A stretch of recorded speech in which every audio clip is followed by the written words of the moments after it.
Is there a pressing demand for your product? Do you offer products and services that you haven't tested to see what the demand is, what the need is? Or have you just launched them and making certain assumptions, or have you tested those assumptions? And that's what we're going to be talking about in today's video, is how to test your assumptions before launching.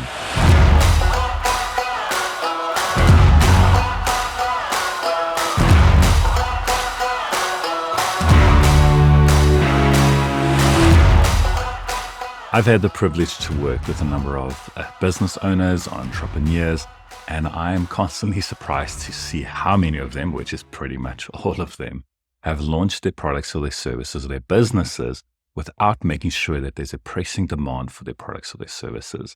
And it has every single time been something they regret, because it takes so much longer to understand what are the actual needs and then to make these adaptations and these pivots. And pivots are very time consuming. So where possible, you want to avoid it.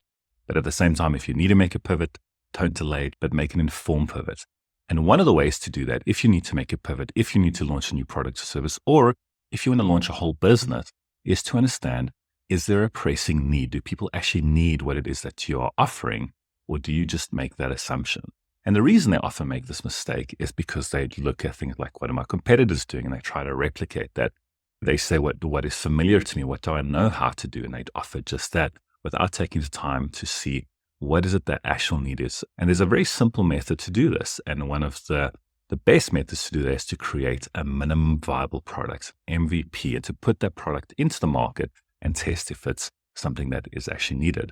And a great book on this is Lean Startup by Eric Ries. However, my favorite book on this topic is a book called Sprint by Jake Knapp. And Jake works at Google, and he has had the opportunity to work with a number of entrepreneurs and businesses that Google would invest into to take them through this sprint. It's a 5-day sprint that is designed specifically to build a minimum viable offering and to test that, maybe not a whole product, but some kind of offering, and test the market within a 5-day sprint. So within 5 days, you go through this process, very practical book, beautifully laid out, to see what it is that you can do to test that market. So highly recommend you take a look at that. But basically what you need to do is you need to have a brainstorming session with some of your senior guys. They need to be dedicated and committed to focusing on that. So they need to not schedule calls and meetings in between. Focus is key. So take the time, figure out what it is, ask some questions, test assumptions, throw those ideas around, and then create a product. And then on the last day, what you do is you take that product or that offering or that concept and you go and you test it. And in the book, they tell the story of how Google invested in a coffee shop. And this coffee shop had these, I think it was co-founders or 2 or 3 founders. And one of the founders said, hey, actually, he agrees with the statement that someone made saying that the coffee menus and all the options are confusing. And he said, well, he didn't really want to say anything because he's an owner of a coffee business, but he doesn't understand all the jargon, all the lingo. And it became very confusing for him. And so he actually said this. And the guy said, hey, we could actually simplify that. We could create an experience on our website.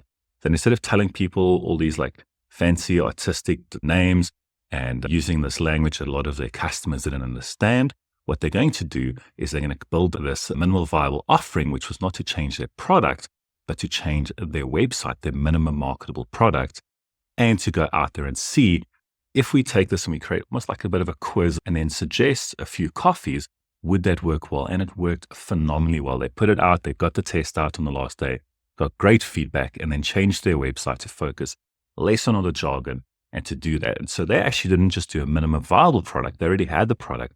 What they realized is that the people didn't understand their product and we needed to make our product more accessible and work on the experience. And so they actually created a minimum marketable product.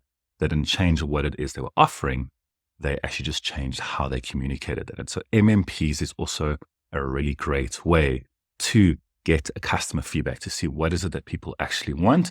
And so you can actually launch a product without having an MVP, without even having a product, by using this mechanism of a minimum marketable product, getting a website out there or some kind of marketing campaign. And these crowdsourcing platforms have used that very successfully. Before there's even a product, they get this marketing material out and people come and they start to buy and they put money behind those things to say, hey, I want this. And they test those ideas. And because of that, they've worked phenomenally well. And there's a lot of businesses that have done this as well. Airbnb didn't start with just saying, let's build a website and get out there. They said, hey, there's this conference happening. We need some money to power rent.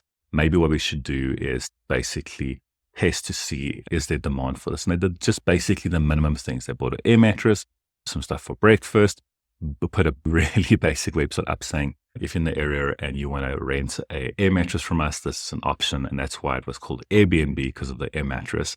And so they validated the idea and it took off wildly. And from there started to build out the product and continue to test their assumptions. Starbucks were initially a company that just offered basically this high-end coffee equipment. And I think they sold some coffee beans as well. And the one founder on his way back from Italy decided they need to try this in the United States. But instead of not throwing a lot of money and resources at that, they rented a tiny little place, created this bit of a vibe, tried to replicate what he experienced in Italy within Seattle, and were met with just such overwhelming response from that, and then scaled up from there. And that became their core business. But before launching that new wing of their business, they tested and validated the market. They didn't say, hey, we saw our competitors are doing this, or we saw that people are doing this in Italy and I loved it. Everyone's going to love it. Let's just go and do this thing. There's so many failure stories around people that have said, hey, I'm just making these assumptions. It seems like this is going to work. There's no way this can fail. Let's just go out and do it without testing those assumptions, seeing is there actual demand. And so as always, 3 practical tips on this subject. Number 1 is to just interview your customers. Go and talk to your customers, ask them questions. A great book on this is The Mom Test, where you go and ask very specific questions. Avoid asking leading questions where you say, do you love our product? That's basically like asking someone, are you a team player in an interview? Of course, they're going to say yes. Avoid leading questions. Ask questions that are more open-ended or have an either or, where both either and or seem like appealing options. And then go out and do some interviews. And if possible, record those interviews. So especially if you're doing them over Zoom or Teams or Google Meet, record those interviews. With AI today, you can then take those transcriptions of the calls, run it through the AI and say, look for patterns, look for trends. But when you do that, it's very important, try ask the same questions of every single customer. If you're going to be asking everyone and just having a discussion with them, it's going to be very difficult to find patterns and trends. That being said, though, when you have these interviews and these discussions with your clients, you are going to see that certain things come up which are new. And so then ask those questions as well, but have these consistent set of about 5 to 10 questions that you ask all customers, and try not to tweak or change it. Unless you find a really good 1 or 2 questions, you can maybe extend that list to 12, but try to collect multiple answers around those specific data points. The second tip is to go out there and basically pre-sell your product, create a minimum marketable product, and go and test, is there demand for what it is you're doing without even having the product yet. Go and pre-sell. You could sign up to a service like Kickstarter. There's even been big vehicle manufacturers. Instead of saying, hey, we're going to spend a lot of money developing this, they developed a prototype or just a conceptual car, I think it was, so nothing that was really functional.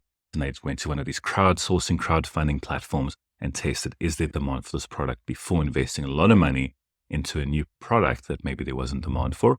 And so go out there, create a website, go out there and test before you even have the product. Will people buy it? Because the thing is, a lot of people, if you say, would you buy my product if I had this product? They're going to say yes. But if you say, hey, I'm pre-selling this product, if you buy it today, instead of costing $100 and it costs $60, would you like to place an order? You need to see, are they willing to put their money behind their words? And then tip number 3 is to build a prototype and to launch your product, get it out there. You need to see, what is the minimum amount I need to do to start selling this product? Not just the minimum amount of features that is offered, but often if you're dealing with a physical product, what's the minimum amount I can order from a supplier and then go out there and sell and test it? Yes, your profit margins are going to be very small. This is not the part of business where you want to make wild profits. This is a part where you understand, do you have product market fit? If so, the profits will come. I am so excited to see how you can take this and apply this within your context.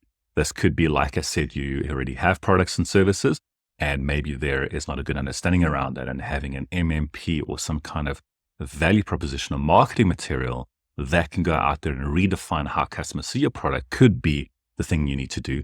Or it could be that you need to see, do we need to pivot? Like Starbucks, do we need to pivot to something else? And how we're going to do that is by using a minimum viable product. Share your story with me. And if you enjoyed this video, please remember to share it with someone.